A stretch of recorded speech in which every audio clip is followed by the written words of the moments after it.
Oops, he did it again, to quote the great Britney Spears. Donald Trump didn't feel that 70-something charges and 2 indictments were enough, and a superseding indictment, and he went and got indicted again yesterday by Jack Smith for January 6th. But I found something even more interesting within the indictment that I don't think people have talked about yet. I think it tells you a lot about not just Donald Trump, but where the Republican Party is. To make sure that we get these charges right, conspiracy to defraud the United States, quality 1. Conspiracy to obstruct. There's obstruction of and attempt to obstruct an official proceeding. That'd be like if you disturbed Donald while he's chewing on those crispy thighs of Kentucky Fried Chicken and watching Fox and Friends. And conspiracy against rights. So you add those 4 more to the 70-something charges against him in the civil lawsuit. And again, you're asking yourself, how in the living fuck did this person get elected president? And how does he even have a chance at being elected again? And I got a long story I could tell about the Electoral College and gerrymandering and really just how fucked our system is. But you know what? We'll save that for another time. The important thing here is there's some interesting stuff hidden in this document. So I'm going to read it for you. Pages 13 to 14 talks about a political consultant of Trump's.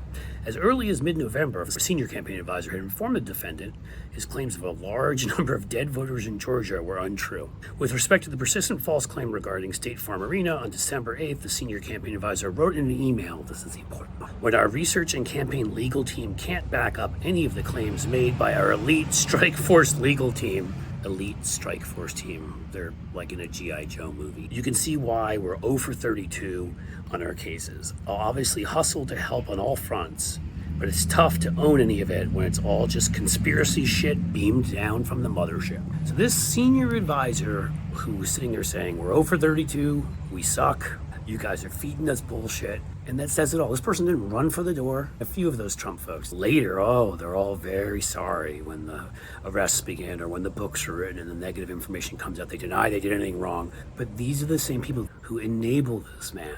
Rex Tillerson, who eventually called him a moron when he left, and his chief of staff, Kelly, who now says he's the most dishonest man he's ever met.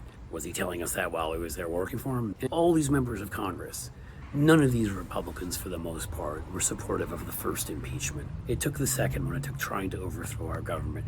So here we have a senior advisor telling us, I'll hustle for you, even though, quote unquote, when it's all just conspiracy shit beamed down from the mothership. He knows it's garbage.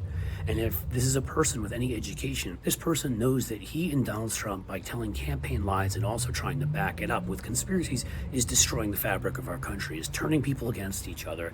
Bullshit beamed up from the mothership, and he was willing to hustle for it. It is the story of the Republican Party today. Frankly, when we finally rid ourselves of this fucking cult, this is what should appear on their tombstone.